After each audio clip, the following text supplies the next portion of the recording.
जब सृष्टि की शुरुआत हुई तब प्रकाश का जन्म हुआ और उस प्रकाश के देवता हैं सूर्यदेव।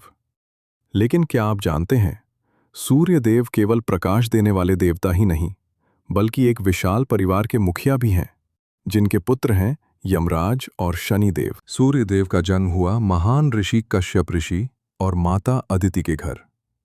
अदिति के 12 पुत्रों में सूर्यदेव सबसे तेजस्वी थे, इसीलिए उन्हें आदित्य कहा जाता है। उनकी रोशनी से ही पृथ्वी पर जीवन संभव हुआ। पेड़ पौधे जल वायु सब उन्हीं से चलते हैं। समय बीता और सूर्यदेव का विवाह हुआ सुंदर और तेजस्वी देवी संज्ञा से।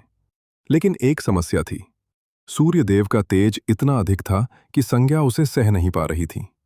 एक दिन उन्होंने अपनी ही छाया बनाई, जिसका नाम था छाया, और उसे सूर्यदेव के पास छोड़कर खुद तपस्या करने चली गईं। सूर्यदेव को इस रहस्य का पता नहीं चला। संज्ञा से सूर्यदेव के 3 संतान हुए।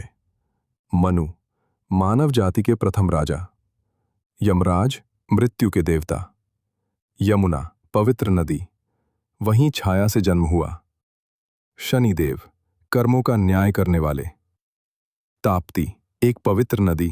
लेकिन शनिदेव का जीवन आसान नहीं था, क्योंकि सूर्यदेव उन्हें पूरी तरह स्वीकार नहीं कर पाए। शनिदेव बचपन से ही कठोर तपस्या में लगे रहे। उनकी दृष्टि इतनी शक्तिशाली थी कि जिस पर पड़ती उसका जीवन बदल जाता। एक दिन सूर्यदेव और शनिदेव के बीच मतभेद बढ़ गया, और तभी से कहा जाता है, शनि की दृष्टि सूर्य पर भी भारी पड़ती है। लेकिन ये टकराव हमें सिखाता है कि हर संबंध में समझ और सच्चाई जरूरी होती है। आखिरकार सूर्यदेव को सच्चाई का पता चला कि छाया असली पत्नी नहीं है। तब उन्होंने संज्ञा को खोजा और उन्हें वापस लाए। उन्होंने अपने तेज को कम किया ताकि उनका परिवार फिर से एक हो सके। जय सूर्यदेव।